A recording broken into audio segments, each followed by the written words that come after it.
Welcome to CBSE knowledge hub. आज हम class 6 science sorting materials into group हम second part start करेंगे। Second part में हम एक्टिविटी 5 से पढ़ने वाले थे। सो एक्टिविटी 5 से स्टार्ट करते हैं। Collect sample of vinegars, lemon juice, mustard oil और कोकोनट ऑयल, केरोसिन और एनी अदर लिक्विड। मीन्स आपको कुछ सैंपल्स लेना है, जैसे कि vinegar, lemon juice, mustard oil, coconut oil, kerosene, कोई भी अदर लिक्विड इसके अलावा आप ले सकते हो। Take a glass tumbler, fill it to half with water. आपको एक ग्लास लेना है जिसमें आपको क्या करना है, उसमें हाफ पानी से भरना है। Add a few spoonful of one liquid to this and stir it at will. आपको क्या करना है, उस ग्लास टम्बलर मतलब आपको एक ग्लास में पानी लेना है, उसके बाद उसमें आपको एक बार विनेगर के 1-2 ड्रॉप्स डालना है। फिर या तो आप लेमन जूस के ड्रॉप डालो, एक बार मस्टर्ड ऑयल के ड्रॉप डाल के आपको फिर उसे थोड़ी देर के लिए घोल लेना है। स्टीर करना है यानी कि घोल लेना है। तो घोलने के बाद let it stand for 5 minute. आपको उसे 5 मिनट के लिए वहीं छोड़ देना है। Observe whether the liquid mix with water. आपको देखना है कि जो लिक्विड है वो वाटर के साथ मिक्स होता है कि नहीं होता। Repeat the same with other liquid. आपको जैसे विनेगर के साथ आपने किया, उसके बाद एक बार लेमन जूस के साथ फिर वही सेम चीज करना है। पानी लेना है, आपको 2-3 ड्रॉप्स लेमन जूस डालना है, फिर उसे घोल लेना है। तो आपको ऐसे ही प्रोसेस दोबारा सभी चीजों के साथ करना है। उसके बाद as many different liquid as available to you. आपके आसपास जो भी डिफरेंट डिफरेंट लिक्विड्स है वो आसपास से आपको देख के कर लेना है। Right your observation in table 2.4। और आपको ये ऑब्जर्वेशन सारे ये टेबल 2.4 में लिखना है। जैसे देखो टेबल 2.4 में solubility of some common liquids in water, आपको ये सॉल्युबिलिटी टेस्ट करना है। जैसे लिक्विड देखो, लिक्विड में है vinegar, lemon juice, mustard oil, coconut oil, kerosene. आपको लिखना है ये मिक्स वेल, ये मिक्स होता है कि नहीं। और अगर नहीं मिक्स होता तो आपको लिखना है does not mix. Now come to the solution. देखो जो विनेगर है वो तो हमें मेंशन कर दिया था कि ये मिक्स वेल हो जाएगा, ये पानी में घुल जाएगा। Now lemon juice, lemon juice तो आपको पता है कि हम जब वाटर में लेमन को स्क्वीज करते हैं तो वो मिक्स वेल हो जाता है, मतलब यानी कि वो मिक्स हो जाता है पानी में।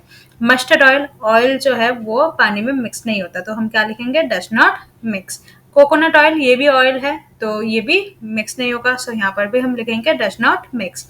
नेक्स्ट केरोसिन, केरोसिन भी एक ऑयल की टाइप ही है तो ये भी हमारा पानी में मिक्स नहीं होगा, सो यहाँ पर भी हम लिखेंगे does not mix. Okay.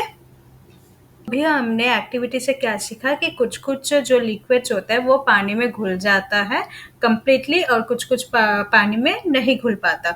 So does not mix well यानी कि नहीं घुल पाता, और जो मिक्स वेल है वो घुल जाता है। So we notice that some liquids get completely mix with water. यही हमने सीखा कि कुछ कुछ लिक्विड्स है जो कंप्लीटली वाटर में घुल जाता है।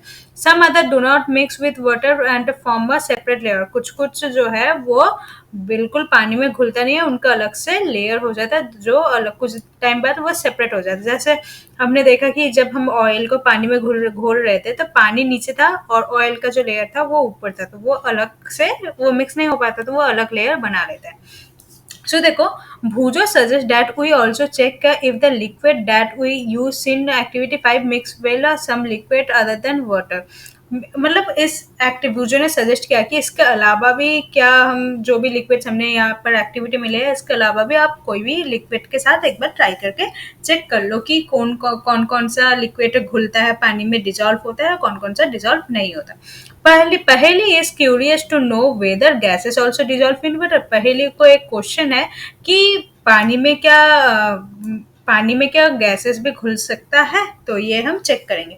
सम gases are soluble in water others are not. कुछ कुछ गैसेस जो है वो पानी में घुल जाता है, लेकिन कुछ कुछ गैसेस नहीं घुलता। Water usually has smaller quantity of some gases dissolve in water. में ऑलरेडी कुछ कुछ गैसेस जो है वो ऑलरेडी पानी में डिजॉल्व है, जैसे कि ऑक्सीजन और हाइड्रोजन, ये सब तो हमारा किस में पानी में है, डिजॉल्व है। जो ऑक्सीजन जो है देखो, हम हमारे जो पानी के नीचे जो भी एनिमल्स और प्लांट्स होता है, एक्वेटिक एनिमल्स प्लांट्स, उनको भी तो ऑक्सीजन चाहिए, तो वो ऑक्सीजन कैसे ले पाते हैं, जो पानी में घुला हुआ ऑक्सीजन है वहीं से ले पाते हैं। सो यहाँ से हम कंक्लूड ये कर सकते हैं कि पानी में ऑक्सीजन मिक्स होते हैं। Okay. Now next topic is object में फ्लोट और सिंक इन वाटर। कुछ कुछ ऑब्जेक्ट्स या तो वो फ्लोट करेंगे पानी में फ्लोट यानी कि वो ऊपर तैरेगा और सिंक यानी कि वो नीचे डूब जाएगा। सो फ्लोट कौन कौन से चीज होगा जिसका जो वेट है या डेंसिटी है वो लाइट होगा यानी कि हल्का होगा। सिंक कौन होगा? जो डूब जाएगा जिसका वेट भारी है, डेंसिटी भारी होगा। Okay, so while doing activity 4 you might have noticed that insoluble solid separate out from water। आपने जब ये एक्टिविटी 4 किया था, आपको पता है कि इस एक्टिविटी में कुछ कुछ देखो, यहाँ पर देखो, जो सॉल्युबल था वो ऐसे घुल गया था, जो सॉल्युबल नहीं था देखो पानी इधर है और ऑयल ऊपर सेपरेट है। तो कुछ कुछ सॉइल मतलब कुछ कुछ जो इंसॉल्युबल सब्सटेंस है वो वाटर से बिल्कुल सेपरेट था। जो वाटर ये है और ये ऑयल सेपरेट था, अलग था। You may have also noticed with some liquids in activity 5 some of these materials that do not mix with water। आपने ये भी देखा था कुछ कुछ मटेरियल है जो मिक्स नहीं होता था वाटर में, float to the surface of water. वो देखो तैर रहा था ना, फ्लोट कर रहा था पानी के ऊपर। So other may have sunk to the bottom of the tumbler. और कुछ कुछ चीज जो है वो एकदम नीचे डूब गया होगा, right. We notice many examples of objects that float in the water or sink. Dried leaves fallen on the surface of a pond. A stone can throw into the pond. So a few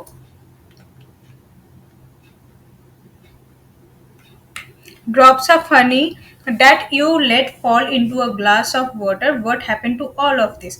अच्छा देखो, pond में देखा है आपने, pond यानी कि तालाब में अगर सूखे जो पत्ते हैं वो अगर गिरते हैं तो वो ऊपर फ्लोट करते हैं क्योंकि उनका वेट जो है वो बहुत ही लाइट होती है।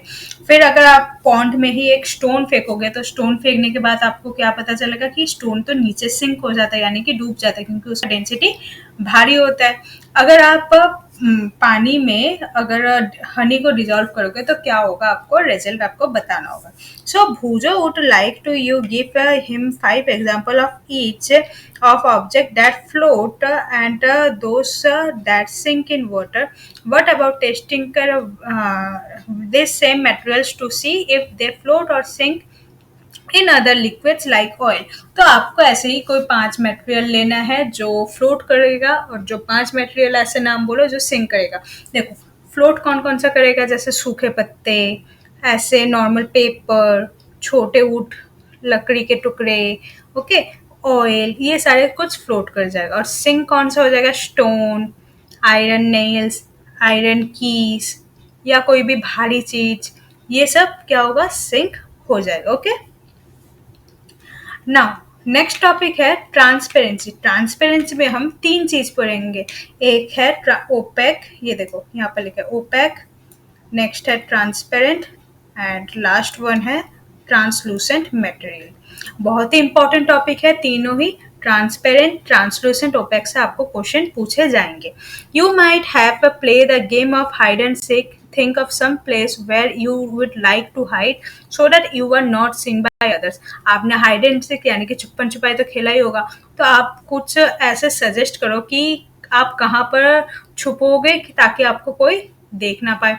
Why did you choose those place would you have tried to आप क्यों वो वाला प्लेस आप क्यों चूज कर रहे हो छुपने के लिए, आप क्यों छुपने के लिए ट्राई कर रहे हो। देखो, और आप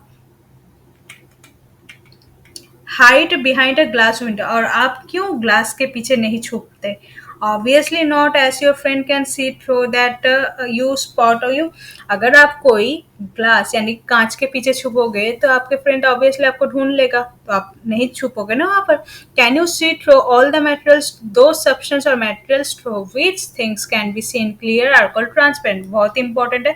तो यहाँ से हम ट्रांसपेरेंट के डेफिनेशन हमें मिलता है कि अगर कोई भी चीज जब हम उसके आर पार देख सकते हैं क्लियरली, उसे हम क्या कहेंगे, ट्रांसपेरेंट। ग्लास, ग्लास के आर पार देख सकते हैं, वाटर, एयर, इसके आर पार देख सकते हैं, या सम प्लास्टिक भी इसके एग्जाम्पल हो सकते हैं। Okay, shopkeepers usually prefer to keep biscuits, sweets and other eatable in transparent containers of glass or plastic so that buyers can't easily see them these items। देखो जो शॉपकीपर्स होते हैं ऐसे कांच के डिब्बे में होते हैं ना, कांच के डिब्बे में आपका स्वीट्स या बिस्किट्स या कुछ भी, आप कुछ भी खाने की चीज वगैरह रखते हैं। क्यों रखते हैं यहाँ पर, ताकि जो भी बायर्स है, जो भी खरीदने वाले हैं, वो बोल सकते हैं कि ये लेना है वो लेना है। तो मतलब ट्रांसपेरेंट चीज क्यों यूज होती है, ताकि क्लियर दिख जाए।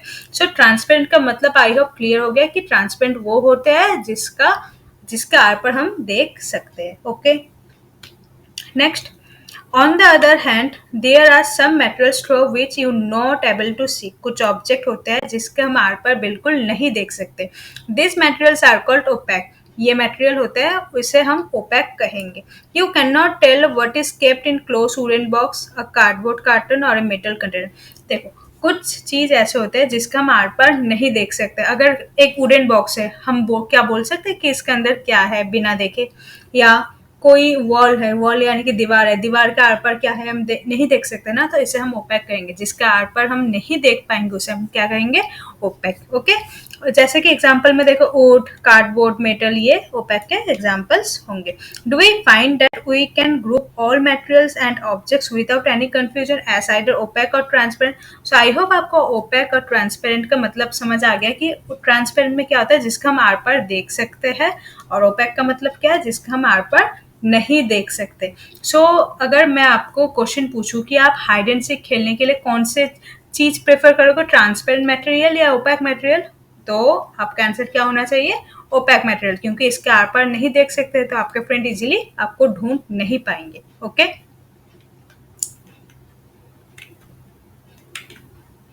now activity 6, take a sheet of paper and look through it towards the light bulb। एक कोई भी पेपर ले लो और उस पेपर को होल्ड करके लाइट के तरफ देखो। आप make a note of observation, आप उसमें थोड़ा ऑब्जर्वेशन करो। Now put 2-3 drops of some oil and spread it on the sheet of paper. और अब उस पेपर में थोड़े से 2-3 ड्रॉप ऑयल लेके उसे आप सीट को रखो।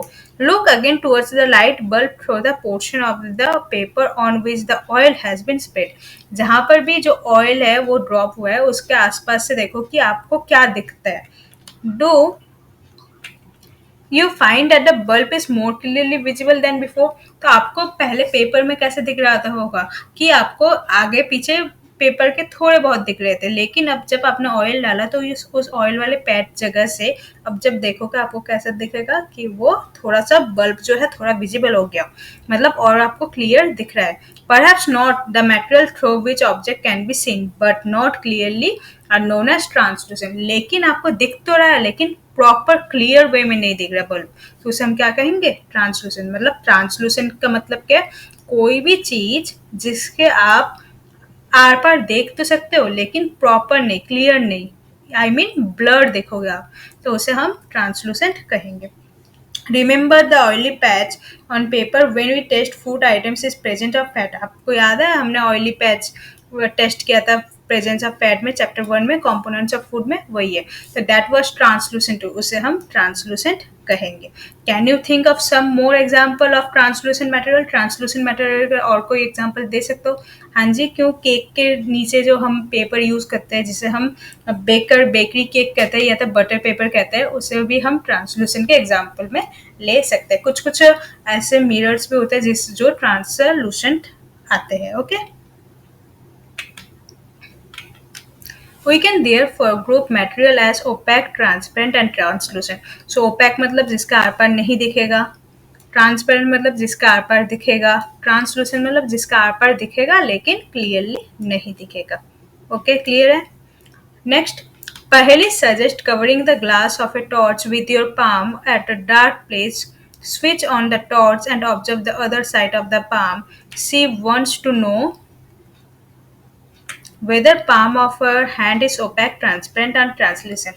आपने ये बचपन में खेला होगा। देखो ऐसे आप क्या करते थे कि कोई भी टॉर्च या बल्ब जला के उसके ऊपर हाथ रख देते थे जिससे कि आपका हाथ जो है थोड़ा ऑरेंज या रेड रेड कलर सा दिखेगा।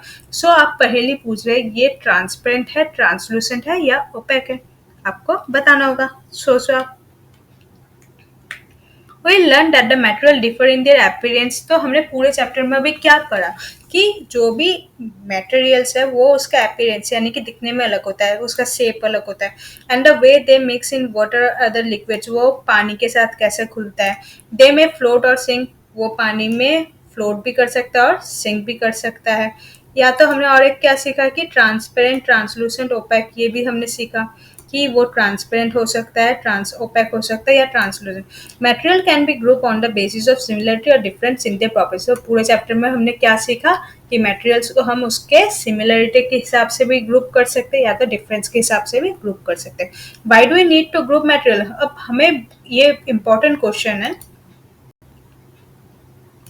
कि देखो, why do we need to group material? हमें मटेरियल को ग्रुप क्यों करना होगा? In everyday life we often group material for our convenience, ताकि हमारे कन्वीनियंस, हमारे ज़रूरत के हिसाब से अगर हम मटेरियल को ग्रुप करेंगे तो वो हमारे लिए बहुत ही ईजी होगा। At home we usually store things in such a manner that similar objects are placed together. हम घर में भी करते हैं ना कि जो सिमिलर ऑब्जेक्ट्स है उसे हम एक साथ एक जगह रखते हैं। Such as arrangement us to locate them easily, ताकि हम अगर टाइम पे हम वो भी चीज आसानी से ढूंढ सके। Similarly a grocer usually keeps all type of biscuit at a corner of his shop. जैसे एक ग्रोसर यानी कि कोई दुकानदार जो बिस्किट जो है एक शॉप के एक कॉर्नर में रखते हैं, साबुन सोप जो है वो एक कॉर्नर में रखते हैं, ग्रेन्स या पल्स वो अलग जगह स्टोर करते हैं ताकि कि वो आसानी से उसे इजीली ढूंढ पाए। Okay, this is another reason why we find such grouping useful. तो ये हमारे चैप्टर से हमें पता चल गया कि हमें सॉर्टिंग की क्यों ज़रूरत है। Dividing material in group make it convenient to study their property. अगर हम डिवाइड करते हैं उसके प्रॉपर कोई भी मटेरियल को तो उसके प्रॉपर्टी को हम ऑब्जर्व कर सकते हैं और उसके पैटर्न को भी ऑब्जर्व कर सकते हैं। We will study more about this in higher classes. इसके बारे में हम हायर क्लासेस में और भी पढ़ेंगे। यहाँ पर हमारा चैप्टर खत्म होता है। इसके बाद जो कीवर्ड्स, क्वेश्चन आंसर और कुछ एक्स्ट्रा क्वेश्चन जो हमारे पेपर के लिए इंपॉर्टेंट होने वाला है वो हम नेक्स्ट वीडियो में करेंगे। Part 3 is coming soon, so please like my video and subscribe my channel. Thank you.